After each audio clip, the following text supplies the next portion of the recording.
Yo, watch out sa inyo dyan mga tol. Tara pag-usapan po natin itong balita na sinasabi po ay si PBBM daw po ay naghamon sa China. So pag-usapan natin yan kung ano yung mga sinasabi po dito alinsunod sa balita po na ito. Hindi na natin pagtatagalin to. Simulan na natin agad to. Pero kung di ka pa nakasubscribe ay please hit the subscribe button and notification bell para updated ka palagi sa mga videos natin parating. Tara, let's go!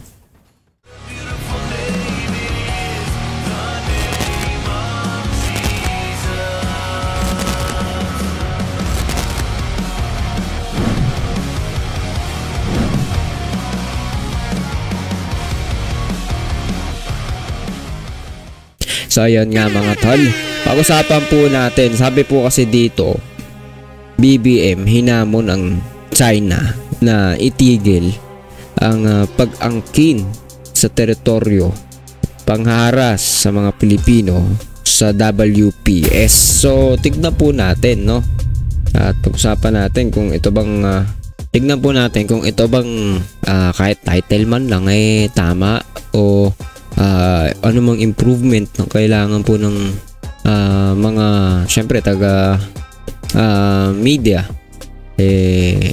Natin yan, sa aking opinion, magbibigay po tayong opinion dyan sa title po nila or pagbabalita po or yung mismong balita.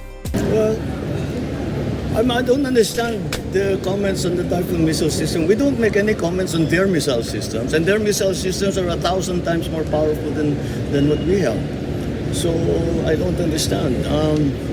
Siguro lagyan natin subtitle para caption para mas mabasa, maintindihan, Well, I don't understand the comments on the Typhoon missile system. We don't make any comments on their missile systems, and their missile systems are 1,000 times more powerful than what we have. So I don't understand. It's let's make a deal with China. Stop claiming our territory. Stop harassing our fishermen and let them have a living. Stop ramming our boats. Stop water cannoning our people. Stop firing lasers at us. And stop your aggressive and coercive behavior. And return the time. Dito sa part na to, balik natin dito. Stop firing lasers at us. And stop your aggressive and coercive behavior. And return the Typhoon missiles. Tigil nila yung ginagawa nila, babalik ko lahat yan. Thank you. Salamat, sir. Okay, tignan po natin yung title, Yan kasi yung title, PBBM hinamon ang China na itigil ang pag-angkin sa teritoryo at pangaras sa mga Pilipino sa WPS. Sabi, panoorin, hinamon ni Pangulong Ferdinand Marcos Jr. ang China na itigil ang pag-angkin sa teritoryo at pangharas sa mga Pilipino sa West Philippine Sea. Nais nitong isauli ng Pilipinas sa US ang Typhoon missile system na nakadeploy sa bansa. Okay, so yung pagbibigyan natin ng importansya yung sinasabi dito o yung mismo sinabi po ng ating kasalukuyang presidente ng bansa. Kaya ako po I believe hindi siya panghamon, syempre iba-iba ng interpretasyon yung mga tao. Ito'y paghamon sa marami, maaari, pero for me isa siyang deklarasyon ng pagresolba sa isang issue. Kasi, 'di ba? Correct me if I'm wrong. Nagre-react yata yung China. Nagre-react sa pagkaka-deploy nung tinatawag po na Typhoon missile ng Amerika. At sabi nga po ay kung ititigil ng China ang pag-angkin, syempre marami sa mga kababayan natin hindi pa rin lubos na naunawaan na yung buong dagat naman na yun hindi naman inaangkin ng Pilipinas merong parte doon na sinasabi, correct me if I'm wrong again, is yung EEZ, economic, nalimutan ko na, so yun yung sinatawag na West Philippine Sea, parte ng Pilipinas. And yung mga karatig na bansa, katulad po ng Vietnam yata, no, kasama po sa usapin dyan, may part din sila doon sa dagat. Pero not the whole thing, no? Unlike sa ginagawa po ng China na they act na sa kanila po yung kabuuan na yun, hawak nila pati ang karapatan po ng iba't ibang mga bansa including Philippines o Pilipinas. Tayo po, no?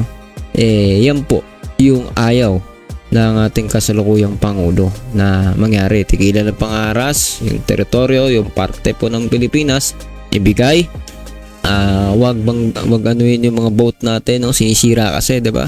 Pag pumasok ka na doon sa dati namang malayang lugar kung saan nakapangingisda yung maraming mga tao, sabihin na natin parang in general words is mas napapakinabangan po ng pangkalahatan. Unlike now is parang China na po rin nagre-regulate. They act like they have the rights to do something, yung katulad po ng pangharas nga daw. So lahat po yan, no, name it, is ayaw na po ng Pangulo natin. And now they are demanding, the China is demanding na alisin po yata itong Typhoon missile, no? Siguro nag-aalala sila dahil isa pong depensa ito, if I'm not mistaken. So ang point lang, no, isasauli daw ng Pilipinas tigilan yung pangharas, pakita na ang China huwag mang abuso sa kanilang kapangyarihan. Sinabi naman dito, 'di ba, na alam naman natin, you know, hindi diyan sa parte. So basta may sinabi dito na sinabi ng Pangulo na alam naman natin na malakas yung kaya natin para mas makita ng bawat isa sa atin yung direct na sinabi, no? Ayan, sabi dito ni BBM, their missile systems are 1,000 times more powerful than what we have. So, I don't understand, let's make a deal with China. So, yan na, no? So, hindi ko alam kung ano yung pinupoint ni Bongbong dito, no? Ni BBM. Na sinasabi na their missile systems are 1,000 more powerful. Is it the missiles of America or China? So comment down below na lang po dyan kung naintindihan po ninyo yan. So ang point dyan, merong tayo po ang atin ay mahina, mas powerful yung kanila, yung missile systems nila 1,000 times more powerful. I don't think na ito po'y, tingin ko lang siguro, no, yung pinapoint dito is yung sa China na malakas naman yung sa inyo, diba? Ngayon may tulong yung Amerika pero mas malakas pa rin yung sa inyo, parang ganun ba, no? Sorry, medyo naguluhan na ako doon, no? Pero ang point dyan, diba, may mas malakas at tayo mahina lang yung sa atin. Tatanggalin natin yung kung ano yung provision, kung ano yung tulong, aid na binibigay po ng alay natin. Sabi niya, no? Kung yun naman yung malinaw, no? Hayaan na natin yung magulong part, no? Yung malinaw na sinasabi is tatanggalin kung hindi nagagawin ng China yung ginagawa nila ngayon, pero may expect pa natin yan, no? Tingnan natin, no, kung ano yung mangyari sa mga susunod na panahon. Pero ako po ay naniniwala, isa pong magandang opinion, komento po yung ginawa ni BBM. Kasi 'di ba, sino ba yung China para magsabi sa atin, tanggalin mo yan, 'di ba? And yet sila ayaw nilang umalis sa lugar, ayaw nilang magbigay, gusto nila kanila, 'di ba? So yun yung masama po diyan. Tapos kung titignan nga po natin, no, sa GMA News, yung pagkakalagay po, I think it is much better compared dito sa pinost po ng UNTV. Kasi paghahamon, it is like something masama na ginagawa mo sa kapwa mo, hinamon mo, diba? Parang siya, parang offensive siya, parang ganun ang dating, no? Ang alam kong gumagawa ng paghahamon is China lagi, noon pag di nyo tinanggal yan, diba? Pagka tinuloy nyo yung pagiging ganyan nyo, 'Di ba? Ganyan sila yung mga salita nila eh. 'Di ba? So, yan naman yung pinupush ng iba na sinasabi po ng mga supporter ni BBM, especially yung mga patungkol po sinasabi nila sa mga TDS, eh, 'di ba? Hindi naman totoo na walang solusyon na gagawin na tayo dahil malakas ang China. Pero tignan po natin, nagkakaroon po ng dialogue po between Philippines and China mismo, di ba? Kasi kung may ginagawang opinion ng China, di ba sabi, PBBM's reacted to China's opposition to the US typhoon. Kasi, di ba, nagpapakita ng pag-kondena or pag-kontra dito sa US typhoon missiles na dineploy sa Luzon. Di ba? Yung China, pinapakita na ayaw nila and sumagot si BBM. Unlike sa previous administration, walang ganito, no? Wala daw nasasaktan pero meron na po palang sinasakop, no? Hindi natin alam, gulatan na lang po tayo. Ganun na po pala yung setup kasi nabuo na ang mga matitinding setup ng China dyan sa karagatan. May mga thousands of militia ba yung tawag doon? So lumala, at I believe walang pag-iiwanan, wala po tayong pag-iiwasan. Talagang ganyan po ang magiging setup niyan dahil matindi rin po kasi talaga ang China gumalaw na parang sa communism, no? Talagang pasok po yun sa kanilang sine-setup, ginagawang setup sa kanilang bansa mismo.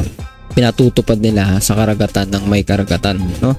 So, ewan ko, no? Anong masasabi mo sa video po na ito? Pero dito po sa GMA, ang pinakita, nag-react, no? PBBM reacted. So, I think mas okay po yan kaysa dun sa hinamon. No, baka mamaya lalabas si BBM nagyayabang, no? Naghahamon, no? Na parang malaki ang dating natin, no? Yung sabi nga their missiles are thousand times more powerful, no? Basta kung ano yung meron tayo, whether ano pa pinatutungkulan dyan, may sinasabi si BBM na tayo, diba, mas malakas yung kanila eh. So anyway, comment down below lang kung ano opinion mo dito. And please do not forget to hit the subscribe button and notification bell. Kita ulit sa susunod na video.